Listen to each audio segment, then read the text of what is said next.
가지고 잊혀지고 빼앗긴 사람들이라고 하는 제목으로 은혜를 나누려고 합니다. 계속해서 말씀드리고 있는 큰 주제는 교회의 체질이 바뀌어야 된다 하는 것입니다. 코로나19를 통해서 온 세상이 바뀌어집니다. 비대면, 그전에는 있지도 않는 그런 용어들이 이제는 날마다 일상이 되고 상식이 되어지는 이런 새로운 시대를 맛보면서 모든 사회 분야가 변화를 위해서 몸부림치고 있습니다. 이런 와중에 또한 교회도 우리의 신앙도 어떤 변화를 추구해야 되는데 그 변화는 뭔가 새로운 것이 아니라 항상 성경으로 돌아가는 것입니다.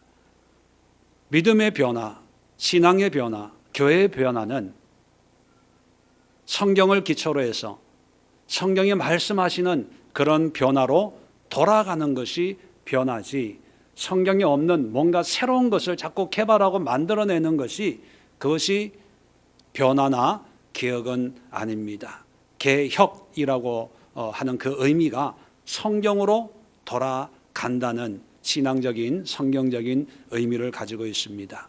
그래서 저희 교회도 몸부림치는 변화의 고통과 아픔과 또 그런 시간을 지금 보내고 있습니다. 코로나19와는 상관없이 교회가 어떻게 되어야 될까? 우리의 신앙이 어떤 신앙이 되어야 성경적인 신앙과 하나님이 기뻐하시는 삶의 모습으로 돌아올까? 우리가 몸부림치고 있는 그런 큰 주제이기도 하지요. 그래서 몇 주간에 걸쳐서 먼저 교회의 체질의 변화를 추구하기 위해서 우리 장로라고 하는 성경에 나와 있는 어떤 장로라고 하는 그 직분을 통해서 교회의 지도자, 교회의 리더십, 교회가 어떻게 변화되어야 되는가를 함께 살펴보고 있습니다.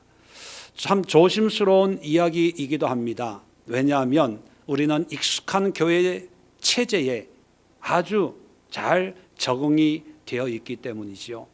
그런데 오늘은 좀 역사적인 이야기를 좀 해야 될 것 같습니다. 오늘날 우리가 가지고 있는 이 교회 체계는 다분히 역사적인 산물로, 부산물로 만들어진 것이 참 많이 있기 때문입니다.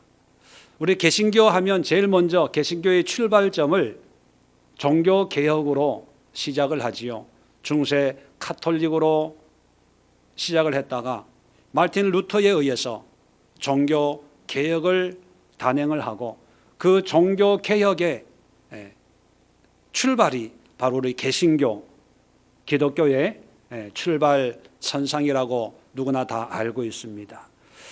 그런데 우리는 왜 종교개혁을 해야 되고 종교개혁의 원인은 뭔가에 대해서는 잘 알지 못합니다. 단지 마르틴 루터가 카톨릭에 타락된 부패한 카톨릭에 대항해서 종교개혁을 일으킨 게 아닌가라고 하는 그런 단편적인 지식만을 가지고 있지요. 그런데 왜 마르틴 루터가 종교개혁을 했을까요? 왜 그 당시에 종교개혁이 필요했을까요? 물론 이렇게 질문을 하면 아마 좀 관심 있으신 분들은 이렇게 대답할 겁니다. 중세 교회 카톨릭이 타락했기 때문에, 부패했기 때문에 다시 성경으로 돌아가는 종교개혁이 필요했습니다. 맞는 정답입니다. 그러면 또 한 번 또 이런 질문을 할 필요가 있습니다. 왜 중세 카톨릭이 타락했을까요? 왜 부패했을까요? 여기에 대한 또 대답을 이렇게 할 거예요. 교회의 타락은 지도자의 타락이기 때문에 중세 카톨릭의 사제들이 타락했기 때문에 교회가 타락한 거죠. 맞는 이야기입니다. 지도자가 타락하면 교회가 타락할 수밖에 없지요. 그러면 또 이런 질문을 할 수가 있어요. 왜 그러면 중세 가톨릭의 사제들이 타락했을까요? 왜 신부들이 하나님을 잘 믿는다고 말 그대로 하나님의 신부가 되고 양대들의 모범이 되겠다고 일생을 헌신한 사람들이 가정도 없고 자식도 없는데 뭐 저축하고 모아놓을 게 있다고 타락할까요? 이 문제에 대해서는 여러 가지 이제 이유가 나오는데요. 저는 코로나19를 경험하면 하는 요즘의 시국에서 그냥 사회학적으로요, 중세 카톨릭의 사제들이 타락한 이유는 물론 여러 가지가 있습니다. 근데 제가 하나 그 많은 이유 가운데 하나를 소개해 드리면 14세기에 있었던 흑사병 때문에 교회가 타락한 거예요. 아니, 전염병하고 교회하고 무슨 상관이 있습니까? 이렇게 보실 분도 계시겠는데요. 제가 거기에 대한 설명을 드리겠습니다. 여러분, 중세 흑사병이 전 유럽을 강타했습니다. 코로나19와 비교할 수 없을 정도로. 그래도 요즘에는 병원 시설이 있어서 그래도 치료받고 회복이 되는 분들이 많이 있지만 당시만 해도 치료, 의학 이런 게 거의 전무한 상황 아닙니까? 그래서 흑사병, 패스트균에 의해서 이 병균이 전파되는데 이 병균에 전염이 되면 사람이 새까맣게 타서 죽는다 그래서 흑사병, 까맣게 죽는다. 그래서 이름이 흑사병인 거죠. 이게 유럽 인구의 3분의 1을 죽여버렸어요. 그러니까 한 집 건너 한 집에 장례가 생기는 거예요. 근데 여러분, 중세 가톨릭 시대에 요즘도 그렇지만 장례는 누가 집례합니까? 신부님이 집례하는 거예요. 신부님이. 그 당시에는 모든 게 교회의 어떤 영향을 받고 있는 시대니까 태어날 때부터 죽을 때까지 교회와 뗄 수 없는 그런 관계성을 가지고 있거든요. 그래서 누가 죽으면 그 장례를 신부님이 치러줘요. 그래야 천국 간다고 생각을 했거든요. 그런데 문제는 뭐냐면 이게 전염병이잖아요. 전염병으로 죽은 사람을 시신을 수습하고 장례를 신부가 치르면 누구도 죽을 수 있겠다. 신부도 죽을 수 있어요. 하나님이 신부라고 지켜주는 게 아니라 신부도 사람이니까 죽어요. 그래서 중세 때는 신부들이 엄청 많이 죽었습니다. 자, 교회에 신부님이 있어야 되는데 신부님이 장례 치르고 새까맣게 그 다음날 죽어요. 그러면 후임이 있어야 되잖아요. 후임으로 파송을 해요. 근데 한 교회, 두 교회가 아니라 유럽 전역에 흑사병이 펼쳐지니까 나중에는 신부님이 없는 거예요. 신학교에 졸업하기도 전에 그냥 사제 서품을 주고 파송을 하는데도 신부가 없는 거예요. 자, 그러니까 그 다음에는 어떻게 될까요? 자격 없는 사람들을 신부로 서품을 주고 파송을 할 수밖에 없는 거예요. 왜요? 교회를 운영을 해야 되니까. 사람은 자꾸 죽어가니까 장례는 치러야 되니까. 자격 안 되는, 훈련이 안 된 사람들을 신부로 세우고, 또 자원하는 사람이 있으면 신부로 세우고, 열심히 있는 신앙을 가진 사람이 있으면 신부로 세우는 거예요. 근데 문제는 뭐냐면 신부가 됐다는 게 문제가 아니라 중세의 성경은, 그리고 중세의 예배는 라틴어로 예배를 드립니다. 지금도 로마 가톨릭에서 정식 미사 때 읽는 성경은 라틴어예요. 근데 이 라틴어라는 게 웃기는 언어인데, 이 상류층에서 쓰는 언어가 라틴어예요. 보통 사람들은 이 라틴어를 몰라요. 그러니까 신부들이 라틴어로 된 성경을 읽고 라틴어로 설교를 해요. 그러니까 신부가 되려면 기본적으로 라틴어 공부를 해야 되는 거거든요. 근데 문제는 뭐냐면 훈련 안 된 자격이 없는 신부가 사제가 돼서 예배를 인도하는데 성경은 라틴어고 사제는 라틴어를 몰라요. 그리고 성도들은 더더욱 몰라요. 그러니까 말씀이 제대로 전달되겠습니까? 안 되는 거예요. 그러니까 비슷하게 이 사제들이 생각하고 있는 것에 뭐 플러스 더하고 해서 자기가 필요한 대로 말씀을 전하는 거예요.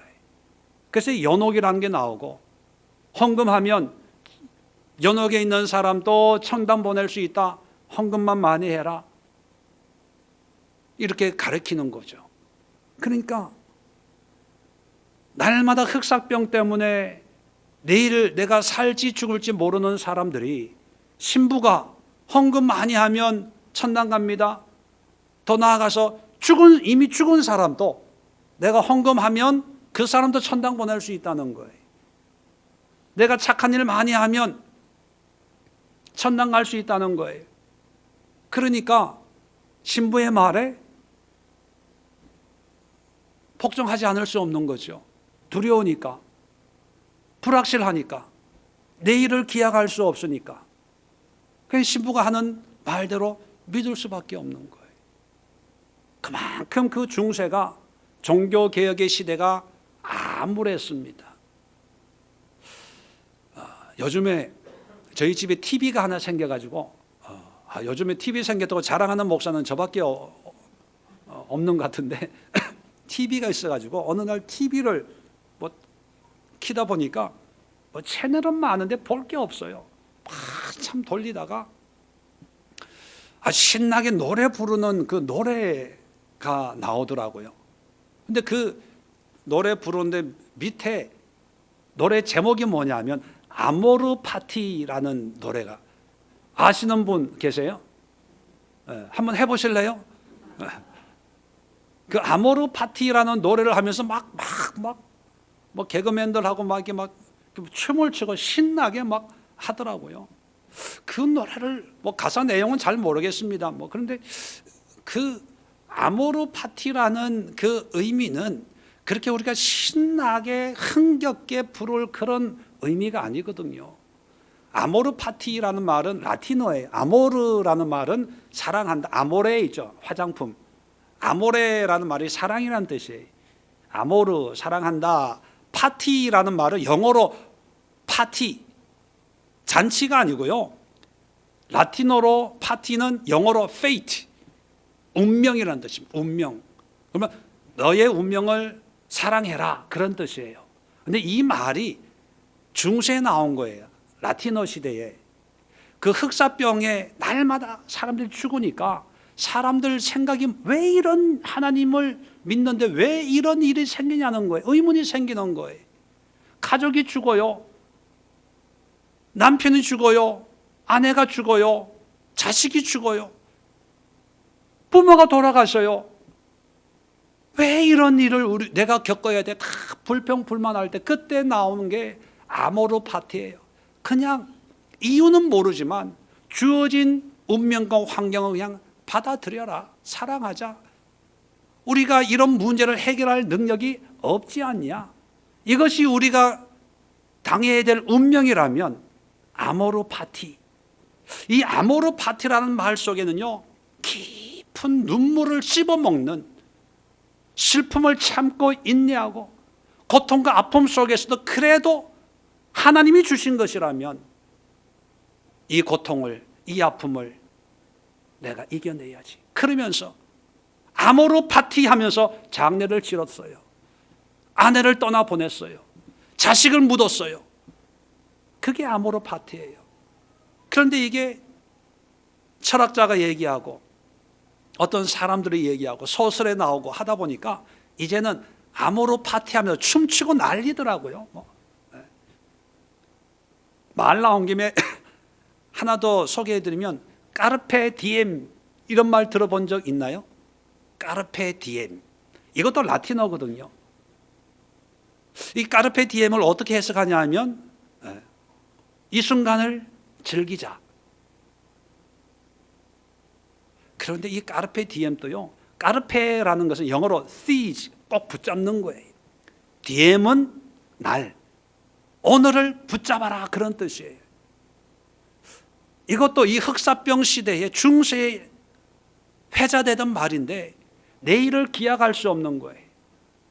언제 내가 전염병으로 까맣게 타 죽을지를 모르기 때문에 하루하루 최선을 다해서 살아보자. 내일은 내일이고 하나님이 오늘을 주었다면 오늘을 의미 있게 한번 살아보자. 그게 까르페 디엠인데, 이게 뭐 니체가 얘기하고 뭐 소설에 나오고 철학자를 얘기하다 보니까 오늘날 뭐냐면 노세 젊어서 노세, 늙어지면 못 노나니 뭐 그런 거 있죠. 오늘을 즐기자. 그 의미를 보면요, 정말 죽음을 눈앞에 두고 그래도 그 슬픔을 이겨내려고 하는 몸부림의 의미들이 담겨져 있는 그런 시대였어요. 그런 사람들의 마음을 이용해서 교회는 부자가 되는 거예요. 크게 건축하는 거예요. 사제들은 호의호식하는 거예요. 성경에 없는, 물론 사제도 성경의 내용인지 모르고 성도들도 성경의 내용인지 모르는 상태였겠지요. 그러니까 사제였던 루터가 보니까 기가 막히거든요. 안 되겠다, 이래선 안 되겠다 해서 시작한 게 종교개혁이에요. 루터가 제일 먼저 종교개혁을 하면서 한 일이 뭐냐면 라틴어로 된 성경을 독일어로 번역을 했어요. 왜 번역을 했겠어요? 사제들이 얘기하는 얘기가 성경에 없어, 확인해봐, 이거예요. 성경에 그런 게 있냐? 이걸 보여줘야 되니까 성경을 번역을 시작을 한 거예요. 그때 마침 인쇄술이 개발이 돼가지고 활자화 해가지고 책이 나오는데 유럽에 쫙 깔리게 된 거죠. 그러니까 책을 보니까 정말 없는 거거든요. 라틴어 성경에는 회개하라, 천국이 가까웠느니라. 우리 성경에는 이렇게 번역이 되어 있잖아요. 회개하는 거잖아요. 라틴어 성경에는 뭐냐면 대속하라, 천국이 가까웠느니라, 이거예요. 대속이라고 제가 표현했지만 그 의미는 보속이라고 하는 것은 대가를 지불해라, 하나님의 나라가 가까웠다. 그래서 천국 가려면 대가만 지불하면 돼. 그 대가가 뭐냐? 돈만 내면, 헌금만 하면.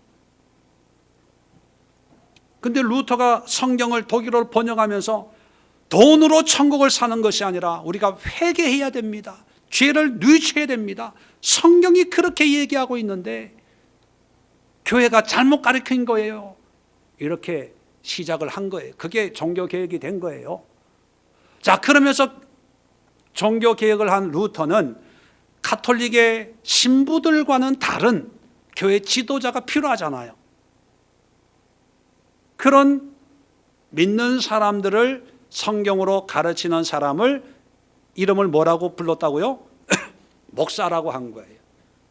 성경에 딱 한 번 에베소 4장 11절에 나오는 그 목사의 직분을 성경을 가르치는 사람에게 임명을 해서 이제는 목사가 성경을 가르칩니다. 그래서 오직 성경으로, 오직 믿음으로, 오직 은혜로, 이게 종교개혁의 구호였지요. 자, 그런데 동시대에 이런 시대를 깨닫고 같은 교회의 개혁을 외친 사람이 칼빈이 있습니다. 칼빈은 영어식 발음이고, 이 칼빈은 원래 프랑스 사람이에요. 그래서 프랑스식으로 부르면 깔뱅 이렇게 불러요. 깔뱅. 이 깔뱅이라는 사람이 이제 루터의 종교개혁 사상과 같이 하면서 칼빈은 좀 더 신학적으로, 체계적으로 이걸 교회를 조직을 하는 거죠.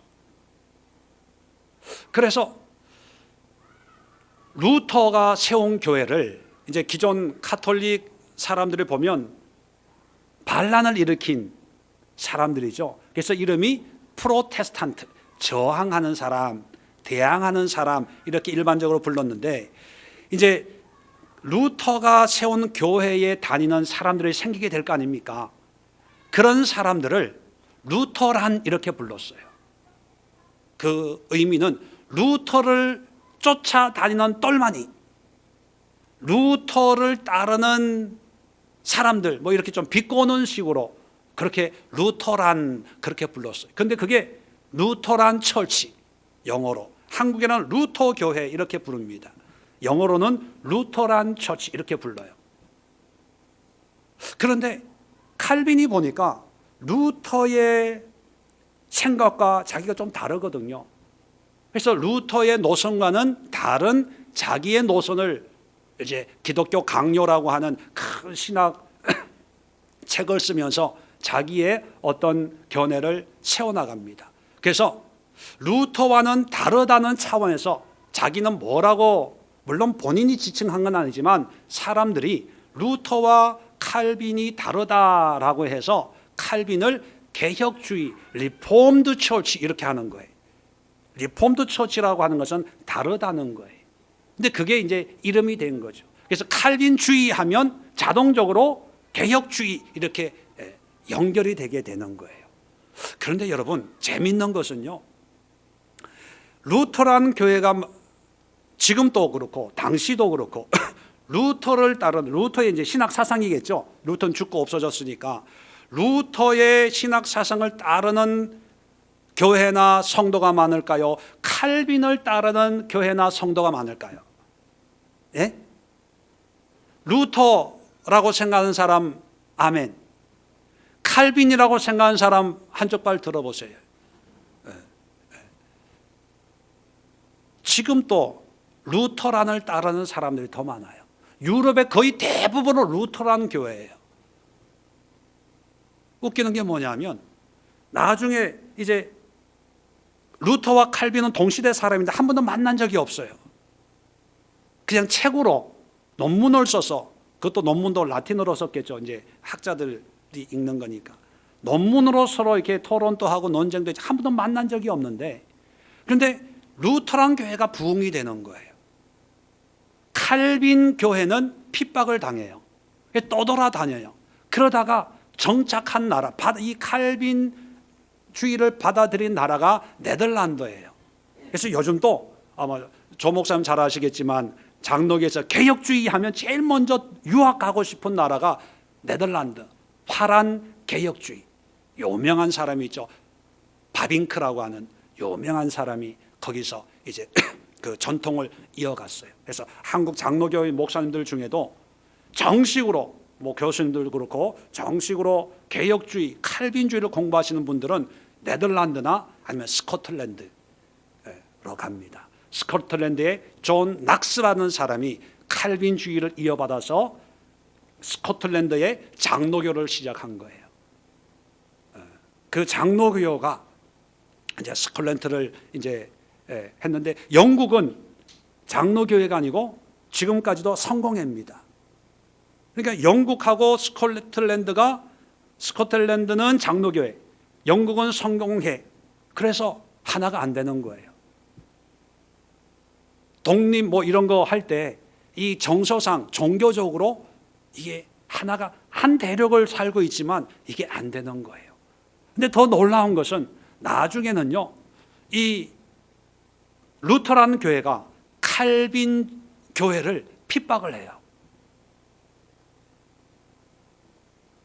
핍박을 해가지고 이 핍박받은 이 칼빈주의 교회가 어디로 오냐 하면 청교도들하고 같이 미국으로 오는 거예요. 이민을 와요, 미국으로. 미국에 와가지고 청교도도 영국의 성공회의 핍박을 피해서 오고, 칼빈주의도 루터란의 핍박을 피해서 오고, 둘이 이렇게 마음이 맞는 거예요. 그러면 신대륙에서 우리 종교의 자유를 함께 누리자 해서 미국에서 칼빈주의가 시작이, 이제 꽃을 피운 거죠, 꽃을. 그런데 이상하게 한국만 칼빈주의가 대세예요. 전 세계적으로 보면, 인구로 보면 루터란 쪽에 있는 연관되어 있는 성도 한 7천만이라고 하면 칼빈주의는 5천만 정도 돼요. 미국만 보면 미국의 교단이 여러 개가 있지만 장로교는요, 칼빈주의 장로교는 세 번째 아니면 네 번째예요. 근데 한국은 줄을 잃어요. 왜냐하면 미국 선교사님들이 칼빈주의 장로교에서 선교를 왔기 때문에 그들이 많이 물론 감리교 에서도 선교사를 파송을 했죠. 감리교 아펜젤라 뭐 이런 분들이 왔지만 언더우드 이런 분들이 장로교 쪽이니까 장로교 신앙으로 우리가 오랫동안 훈련을 받아서 장로교가 전부라고 생각하고 나머지는 뭐 하찮은 교단 그러는데 밖에만 나가면 이게 입장이 달라져요. 그래서 한국에서 제가 이런 얘기하면 조심스러워요. 쫓겨날까 봐.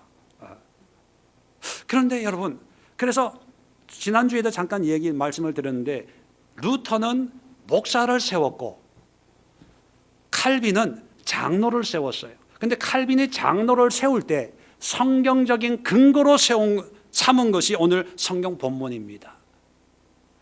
잘 다스리는 장로들은 배나 존경할 자로 알되. 자, 장로를 다스리는 직분으로 여긴 거예요. 이런 장로를 존경해야 되고 또 말씀과 가르침에 수고하는 이들, 말씀과 가르침을 하는 이들, 이게 누구냐? 이게 목사라고 한 거예요. 이들은 더욱 그리할 것이니라. 그래서 장로교 교리에는 두 가지 장로가 있는데 첫 번째 장로는 성도들의 대표로서 성도를 다스리는 장로가 하나 있고, 두 번째 장로는 장로를 함께 다스리면서 또 말씀을 가르치고 선포하는 장로, 이 장로가 목사다 이렇게 해요. 그래서 장로교 총회나 노회 가면 장로님이나 목사님이나 투표할 때 표는 똑같이 한 표예요. 왜? 같은 장로니까.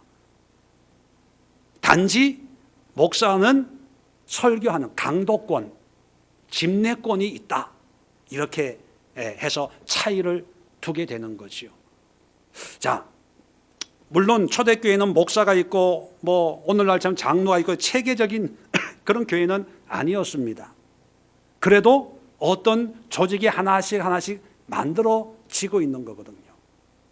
자, 그래서 오늘날 일반적인 교회에서는 담임 목사님이 있고 투표해가지고 장로를 뽑으면 이제 당회가 만들어져서 이제 중요한 일들은 당회에서 결정을 하고 이렇게 이제 교회를 운영을 해 나가지요. 자, 그런데 과연 성경에서의 오늘 본문에 잘 다스리는 장로들 배나 존경하고 말씀과 가르침에 수고하는 이들에게는 더욱 그리할지라 하는 이 말씀을 근거로 해서 오늘날의 장로제가 됐는데, 그러면 이 말씀이 읽혀지고 적용되어지는 초대교회에서의 장로의 모습, 교회 지도자의 모습은 어떤 모습일까 하는 거예요. 다스린다고 했는데 우리가 다스린다고 하는 것은 우리의 전통적인 개념 뭐예요? 지적하고 고치고 일방적으로 이러면 안 돼, 저러면 안 돼, 이래야 됩니다.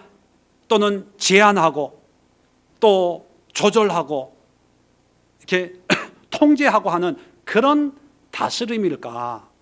아니면 다른 의미의 다스림일까?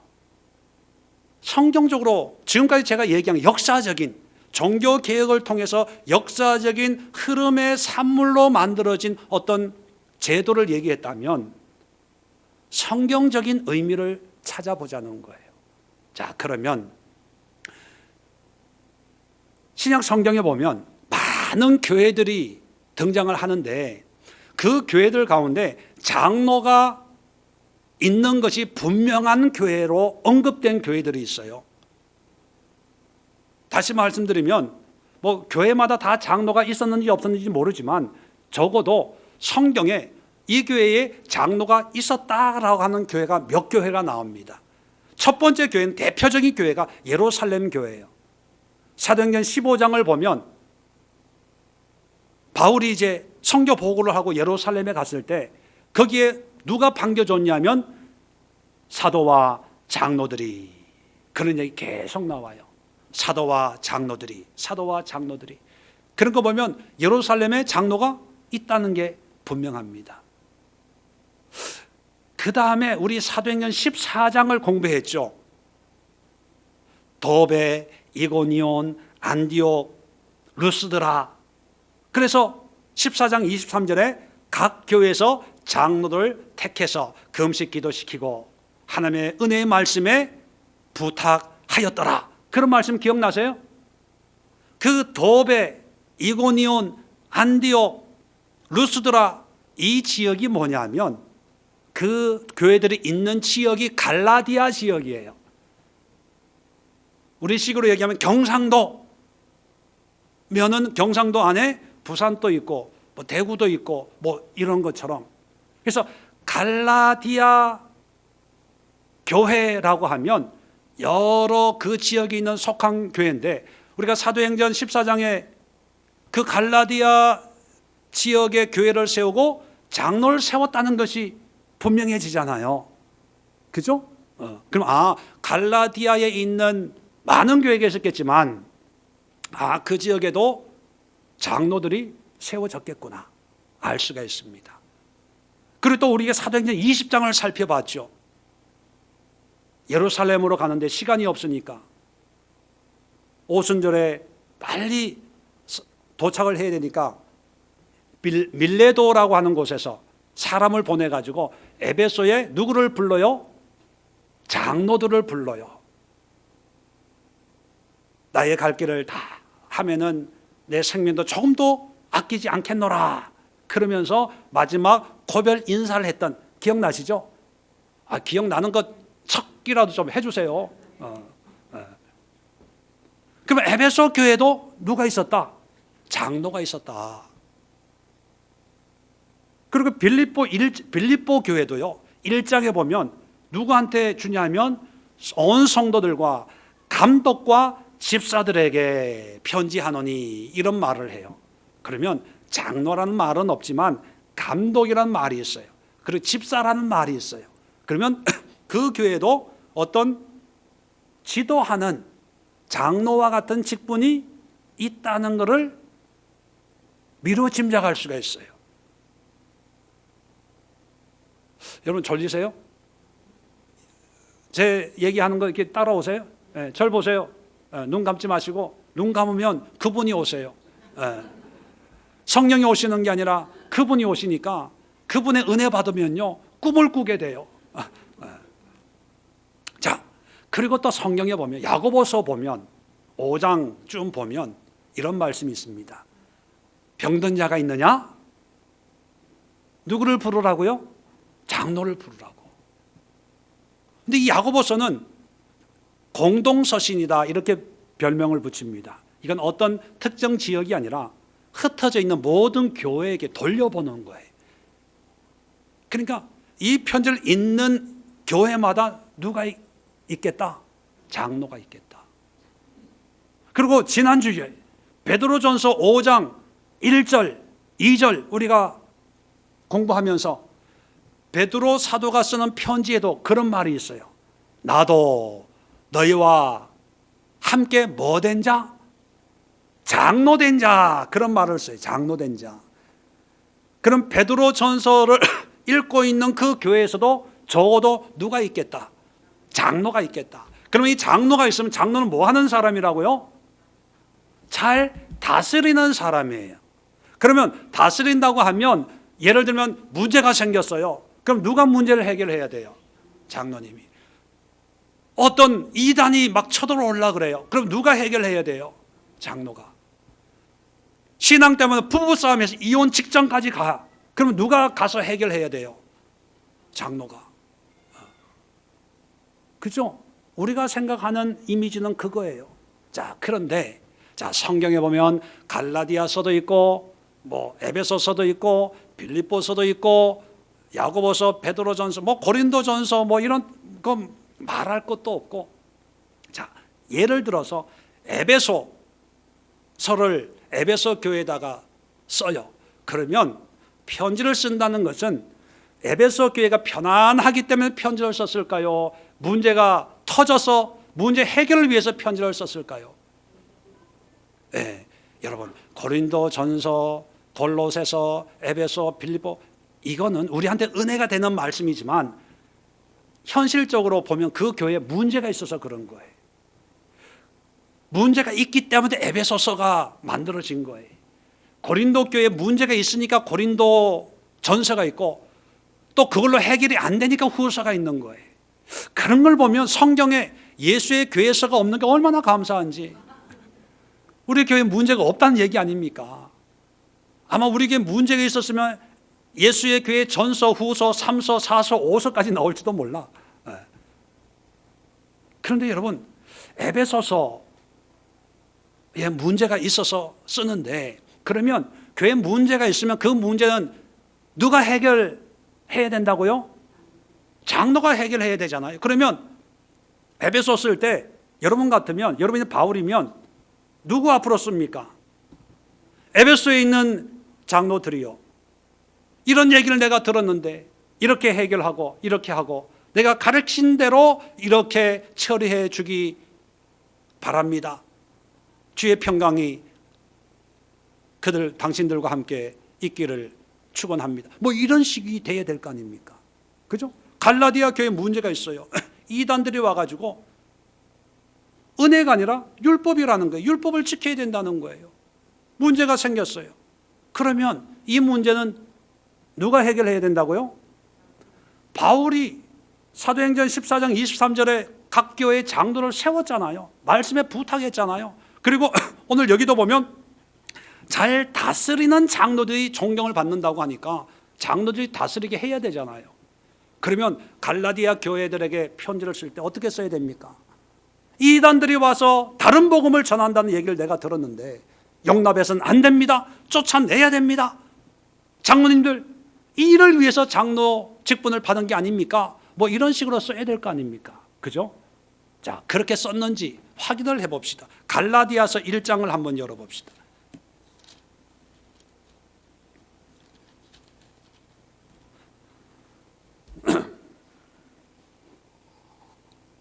자, 갈라디아서 1장 2절 1절 끝에 사도된 바울은 2절 같이 있습니다. 시작. 함께 있는 모든 형제와 더불어 갈라디아 여러 교회들에게.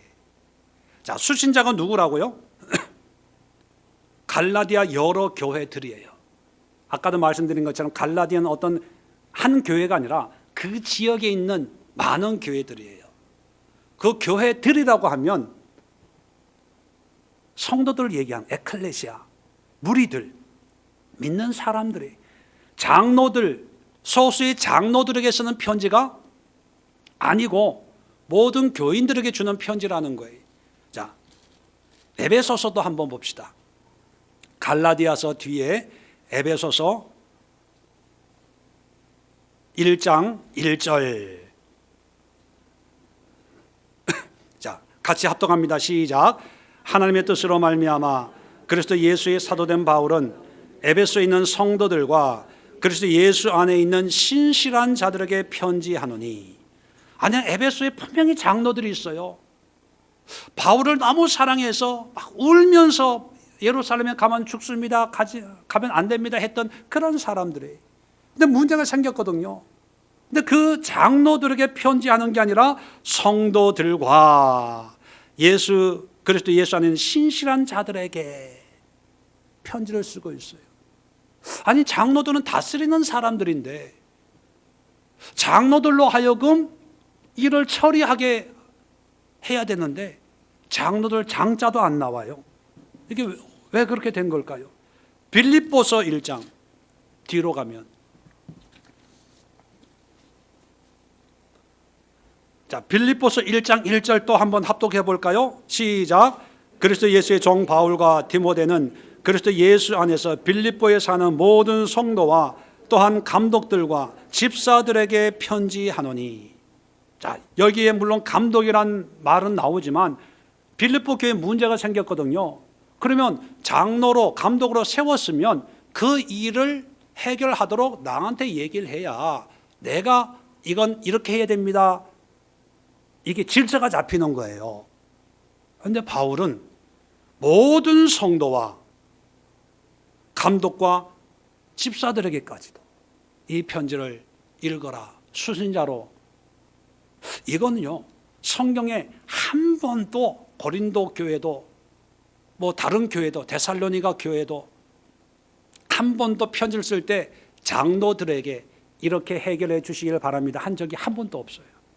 다 수신자가 누구냐 하면 교회, 성도예요. 그럼 헷갈립니다. 다스리는 자로 장로를 세웠다면 장로로 하여금 교회를 다스리게 해야지. 제 말이 맞아요, 틀려요? 장로 세워놓고 문제가 생기는데 장로는 딱 빼놓고 성도들에게 직접 얘기해. 그럼 장로 입장에서 기분 좋을까요, 안 좋을까요? 나는 뭐야? 나 허수아비야? 꼬다는 보리자루야? 난 뭐야? 다스리는 장로로 존경받는다고 그러고 시들지 않는 영광의 면류관을 준다고 해놓고 문제가 딱 생겼을 때 바울이 나한테 해서 바울이 나한테 얘기하는데 이건 이렇게 처리하라고 연락을 받았습니다. 집사님 그렇게 하면 안 되고 이렇게 해야 돼요. 이래야 뭔가 좀 폼이 나지 않아요? 그래야 교회가 뭐 좀 뭔가 이렇게 뭐 좀 이렇게 다스리는 장로로 세움받은 어떤 자부심이 느껴지지 않을까요? 바울도 장로를 세웠으면 장로에게 부탁해야지. 우리 교회 문제가 생겼는데 제가 담임 목사인데 누가 목사님 이런 건 이렇게 하는 게 좋겠습니다 이러면 제가 듣고 교인들하고 의논 한번 해보겠습니다 이렇게 나오는데 나는 쏙 빼고 성도들한테 전화해가지고 집사한테 전화해가지고 집사님 이래서 되겠어?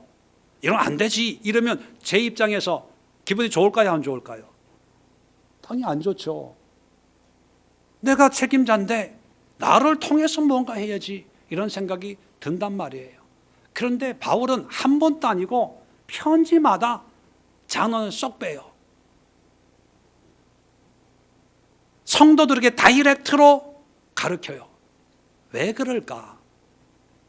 장로가 허수아비였을까? 그게 아닙니다. 세 가지 이유가 있어요. 장로라고 하는 것, 오늘날 목사도 마찬가지입니다. 직분자들 마찬가지예요. 성도들 마찬가지예요. 왜 바울이 이렇게 수신자를 교인들로 삼아서 하냐면 첫 번째 이유는 장로와 바울은 말씀으로 하나가 되어 있기 때문에 장로에게 따로 얘기할 필요가 없는 거예요. 장로에 대한 신뢰감이 신뢰감. 장로의 문제가 아니라 교인들에게 내가 얘기를 해야지. 내 얘기는 장로가 가르치는 거나 내 얘기는 똑같아. 이런 신뢰감이 있기 때문에 장로의 말이나 내 말이나 바울의 말이나 장로의 말이나 똑같아. 우리는 하나야.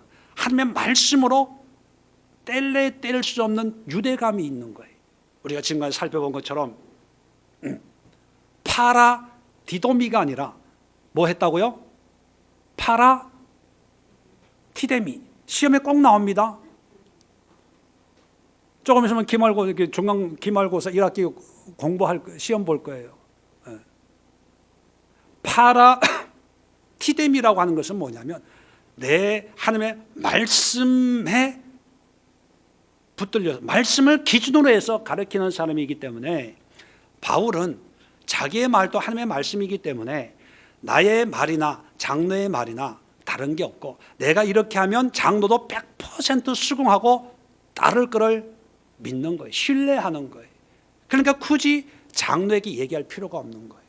좀 더 이해를 도우면 이런 걸 한번 상상해 보면 좋을 것 같아요.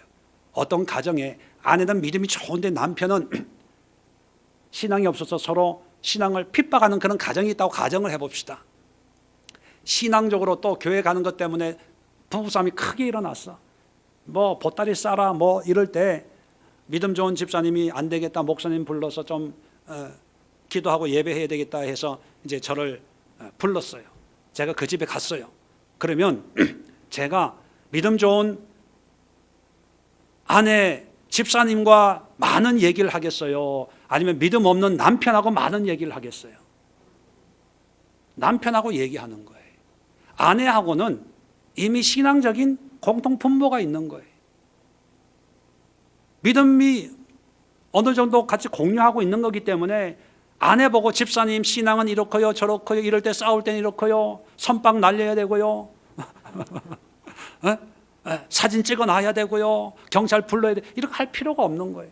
믿음 없는 사람들에게 아내의 마음을 내가 충분히 아니까 아내보다는 믿음이 없는 이분에게 충분히 설득하고 소개하고 오해를 풀려고 하는 노력을 하는 것처럼 바울이 교회에 문제가 생겼는데 장로 앞으로 편지를 쓰지 않고 성도들 앞으로 쓴 이유가 바로 이거예요. 그렇다면 장로와 사도, 사도와 장로, 또 하나님의 말씀과 교회 어떤 지도자나 리더들은 말씀으로 흔들리지 않는 한 말씀을 가지고 그들을 가르치는 거예요. 이 사람이 이 말하고 저 사람이 저 말하고 바울은 이렇게 하고 장로는 저렇게 하고 했으면 아마 나중에 장로에게 무슨 편지를 썼을 거예요. 그런데 장로들이 바울이 가르쳐준 파라티데미 거예요. 바울이 가르친 그 말씀만 가르치는 거예요. 나는 이해가 좀 안 되는, 이건 동의하지 않는데 라고 하더라도 말씀의 통일성을 위해서 바울의 그 가르침을 가르치는 거예요. 그러니까 바울은 신뢰하는 거예요. 신뢰하는 거예요. 두 번째는 뭐냐면 장로 앞으로 편지 쓰지 않는 두 번째 이유가 장로라고 하는 그 직분은 섬김의 직분입니다. 우리는 고정관념이 있어서 다스린다 하면 어떤 영향력을 이렇게 미쳐, 이렇게 권세 아닌 권세, 권력의 어떤 힘을 연상을 해요. 전통적으로 한국의 역사나 오늘날의 역사를 보면 뭔가 권력이 있어야 뭔가 이렇게 통치하고 제지하고 요구하고 가르칠 수 있다고 생각하는 게 있어요. 그런데 예수님이 가르쳐 주신 리더십의 핵심이 뭐냐면 섬김의 리더십이에요. 섬김의. 우리는 다스린다고 하는 개념을 문제가 있으면 뭔가 이렇게 참과 거짓을 나눠가지고 질책하고 야단치고 책망하고 뭐 이래서 뭔가 바로 잡아가는 그런 걸 생각하는데, 성경에서 나오는 섬김은 내가 앞에 나와서 뭔가를 주도적으로 이루는 그런 것도 물론 있지만 어떤 문제 앞에서 하나님의 말씀으로 성도들을 섬기는 입장이에요. 그러니까 바울이 장로에게 편지를 쓰지 않고 성도들에게 쓰는 것은 장로들로 하여금 이러한 말씀대로 성도들이 살아갈 수 있도록 끊임없이 섬기는 그런 사역하는 자리가 장로라는 거죠. 대표적인 예가 뭐냐면 디모데전서 3장하고 디도서 1장에 보면 감독과 장로의 자격에 대해서 나와. 자질, 장로의 자질에 대해서 나오는데 거기 집에 가서 한번 읽어보세요. 놀라운 게 뭐냐면 자질, 장로의 요건 가운데 신앙적인 건 한마디도 언급이 없어요. 다 신앙 외적인 거예요. 대표적인 게 술에 임박이지 않는 자, 한 아내의 남편이 되고 자녀들을 잘 양육하고 손님들을 다 잘 대접하고 뭐 이런 것들이에요. 아니 오늘날 우리 장로의 일반적인 장로의 조건을 보면 어떤 겁니까? 주일을 성수하고 11조 잘하고 봉사 열심히 하고 하다못해 주차장 봉사도 몇 년은 해야 장로 되잖아요. 옛날 어떤 대통령이 그랬다면서요. 주차장 봉사를 뭐 5년인가 했다고. 다 교회 안에 담임 목사 양복 몇 벌 사주고 뭐 이런 거 없나요 요즘에? 일주일에 한 번씩 한우 불고기 사주고. 오늘날의 장로의 지도자의 요건은 보면 거의 다 신앙적이고 교회 안에서의 모습이에요. 근데 초대교회의 모습은 교회 안의 모습은 이런 망구도 없어요. 교회 바깥에 집에서 바람 피지 말고 한 아내의 남편. 초대교회 옛날에는 로마 시대는 왜 권세가 있으니까 뭐 이렇게 많은 여자들도 거느리고 뭐 하녀도 부리고 그랬잖아요. 근데 한 아내의 남편이 되고 술에 임박이지 아니하고 손님들 대접 나누는 거 잘하고 오늘날의 조건하고 전혀 상관이 없는 것들을 얘기해요. 그건 신앙적인 게 필요 없다는 게 아니라 아까 얘기했죠. 신뢰한다는 거예요. 나와 하나라는 거예요. 거기에 대해서는 더 이상 물어볼 필요가 없다는 거예요. 그러고 나서 삶을 얘기해요. 삶을. 지난주도 얘기했지만 베드로전서 5장 1절로 2절, 3절, 4절 통해서 장로들에게 뭐라고 얘기합니까? 양무리의 본이 되라. 삶이 바뀌어야 돼요. 삶으로 다스리는 거예요. 교회에서 회의하면서 이건 이래야 됩니다, 저래야 됩니다, 명찰 달고 그렇게 다스리는 게 장로가 아니고 내 삶으로, 말이 없어도 내 삶이 그렇게 될 때 사람들이 그 길 따라가는 거예요. 그게 다스림이에요. 그게 섬김이에요. 그렇기 때문에 장로들에게 이거 가서 이렇게 이 말 내가 했다고 전해주세요 이렇게 말할 필요가 없는 거예요. 교인들에게 얘기해도 이 장로님은 삶으로 그러한 삶을 혼자 묵묵하게 살아가기 때문에. 그래서 교인들이 처음에는 오해해도 하루 보고 한 달 보고 1년 보고 2년 보면 신뢰가 가는 거예요. 그래 나도 저렇게 해야지. 그래서 나중에 초신자가 오면 우리 교회 장로님이 이럴 때는 이렇게 생각하고 이렇게 판단하고 이렇게 기도하고 이렇게 예배하라고 우리한테 모범을 보여줬어. 내가 보니까 우리 장로님이 이렇게 하니까 우리 신앙생활 시작한 우리 성도님도 이렇게 했으면 좋겠습니다. 이게 다스리는 거잖아요. 그런데 우리는 어떤 다스림을 생각합니까? 나의 삶이 아니라 교리적이고 논리적이고 원칙적인 것. 이럴 때는 이렇게 해야 되고. 잘하고 있습니까? 안 하고 있습니까? 잘하면 무조건 믿음 좋은 거예요. 못하면 무조건 믿음 안 좋은 거예요. 세 번째로 왜 장로가 있는데도 장로에게 편지를 안 쓰고 일반 성도들에게 쓰냐 하면 장로도 동일한 성도라는 거예요. 장로라고 특별한 게 없다는 거예요. 장로가 말씀을 전하는 사람인 동시에 또 말씀을 듣고 배우고 가르침을 받아야 될 대상이라는 거예요. 특별한 특권이 없다는 거예요. 여전히 하나님의 은혜에 대해서, 여전히 말씀에 대해서, 여전히 하나님의 뜻에 대해서 배워야 되고 또 점검해야 되고 도전받아야 되고 예외가 없다는 거죠. 그래서 계속 반복되는 게 그 교회에게 편지하노니 성도들에게 편지하노니. 그러면 그 속에 장로도 포함이 될까요? 안 될까요? 포함이 돼요. 목사도 포함이 돼요. 권사도 포함이 돼요. 특별한 게 없어요. 특별한 게. 그러면 결론으로 이렇게 내릴 수가 있습니다. 초대교회의 장로는 직분이 아니고 교회를 섬기도록 세움받은 하나님의 일꾼이고, 어떻게 섬기냐? 어떤 권위와 권세가 아니라 말씀으로 세우고 사랑으로 세워서 양무리의 본이 되는 거예요. 이렇게 설교하는 저도 참 두렵습니다. 제 자신도 양무리의 본이 되나 고민을 많이 해요. 또 양무리의 본이 되려고 나름 애를 쓰는데 별로 영양가가 없는 것 같아요. 본받는 분들이 별로 없는 것 같아서.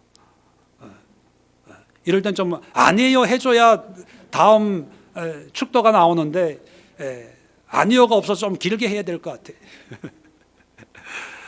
결론을 말씀을 드립니다. 여러분, 오늘날 익숙해진 교회가 교회 전체의 모습이라고 생각하지 마세요. 보여지는 목사의 모습, 장로의 모습, 권사의 모습, 직분자의 모습이 전부라고 생각하지 마세요. 물론 교회 전통을 통해서 좋은 것은 우리가 본받아야 돼요. 어렸을 때 장로님의 모습을 통해서 도전받고 목사님을 통해서 도전받고 권사님의 그 사랑을 통해서 도전받아서 지금 이렇게 신앙생활하고 있는 분들도 많습니다. 그런데 저 분명한 것은 우리의 신앙은 철저하게 성경적이어야 되는 거거든요. 성경은 신구약 66권으로 끝을 맺었어요. 그러면 되도록이면은 이 성경 안에서 우리의 모든 신앙과 어떤 삶의 의미를 찾아야 되는데 어느 순간인가 목사가 지책이 돼버렸어요. 권위의 상징이 돼버렸어요. 목사에게 대적하면 이건 뭐 하나님이 혼내를 지옥 갈 사람으로 만들어 버렸습니다. 장로, 권사 이러면 이제는 나는 성경 공부 안 해도 돼. 기도회 안 가도 돼. 나 어른이야. 지도자야.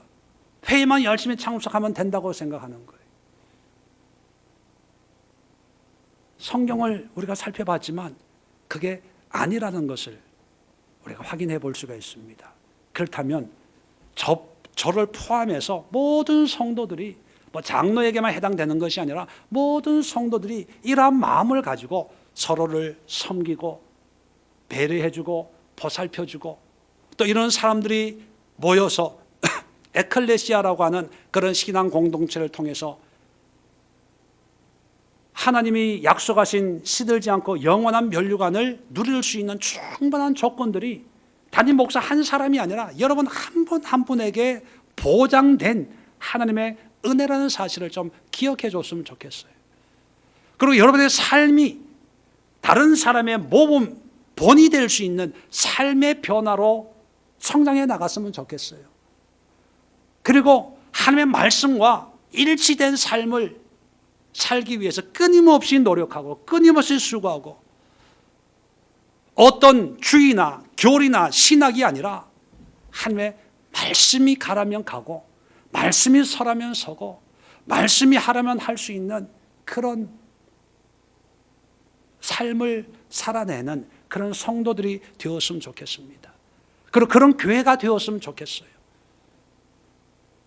교회 명패 간판이 붙어있는 교회보다는 여러분 가정이 여러분 두 분, 세 분이 모여있는 서울 갈라디아 교회처럼 서울교회, 인천, 수원, 김포, 마산동 뭐 이런 그런 무리들이 모여서 기도하고 예배하고 구제하고 사랑하고 섬기는 이름 없는 장로들 이름 한마디도 하나도 안 나오잖아요. 이름 없지만 한 시대를 변화시키고 세계 역사를 바꾸는 문명의 용사들이 바로 여러분이 됐으면 좋겠어요. 오늘 설교 제목을 준비하면서 잊혀지고 빼앗긴 사람들, 성경 분명히 기록되어 있는데 시대 속에 잊혀져 버렸어요. 마귀가 이런 장로의 상을, 성도의 상을, 리더의 상을, 목사의 상을 마귀가 빼앗아가 버렸어요. 그리고 이상한 무당 같은 이벤트 기획자 같은 그런 사람들만 세워가지고 오늘 아침에도 저희 장모님을 태우는데 지하로 왔다 갔다 하기 불편하니까 문만 열면 그 버스 정류장이 있거든요. 정류장에서 이제 만나서 이제 태우고 오세요. 근데 정류장에 좀 기다리면서 보니까 무슨 교회 광고가 있더라고요. 광고가 있는데 거기에 검색에 유튜브 검색에 뭘 치면 나오나 무슨 TV 치라 뭐 이런 얘기가 나오잖아요. 근데 모르겠어요. 여러분 생각 어떤지 모르겠습니다. 그 목사님 뭐 설교 채널 교회 채널인 것 같아요. 근데 그 채널 이름이 두목 TV예요. 두목 TV. 아마 그 교회 첫자 따고 뭐 목자를 따서 그 교회 이름이 두란노예요. 두란노. 두란노 목사 TV 뭐 이게 약자인지 몰라도 두목 TV, 두목 TV. 물론 뭐 말 하나가 뭐 그렇게 뭐 큰 의미가 있겠습니다만은 두목 TV라고 지을 정도로 그 교회에서 그 목사가 두목인지 몰라도 그걸 보면서 마음이 좀 불편했어요. 하고 한 게 다 있는데, 모르는 사람들은 두목 TV 하면 뭘 상상하겠어요? 여러분, 힘들지만 어렵지만 우리가 한 번 살아가는 이 인생에 한 번 알게 된 예수님을 이제 믿기 위해서 코로나로 뭐 교회 가지 마라 뭐 하지 마라 그래도 마스크 끼고 올 정도면 저는 여러분 다 장로감이라고 생각합니다. 장로감. 여러분 모두가 장로와 같은 그런 영성을 가지고 주어진 인생을 한번 멋있게 한번 살아가자고 권면을 드립니다. 부족하지만 함께 나누고 함께 올리고 울고 웃고 함께 섬기고 어려운 사람들 찾아가서 보살펴주고 함께 예배드리고 세상이 알아주지 않는 여전한 집사고 뭐 직분도 없는 사람이고 하지만 그래도 성경에 나와 있는 장로의 삶을 내가 살리라. 그런 걸 통해서 내가 영적인 다스림을 다스려 이 가정을 이 사회를 변화시키리라. 그런 거룩한 비전을 가지고 주어진 믿음의 삶을 함께 힘을 합쳐서 살아갈 때 시작은 미약하였지만 끝은 창대한 그런 하나님의 말씀처럼 우리의 이 작은 움직임이 나비 효과처럼 또 다른 역사들이 일어나는 그런 시발점이 되지 않을까 그런 생각을 하고 저와 여러분들에게 다시 한번 도전을 주고 예배를 마치도록 하겠습니다. 기도합니다. 좋으신 하나님,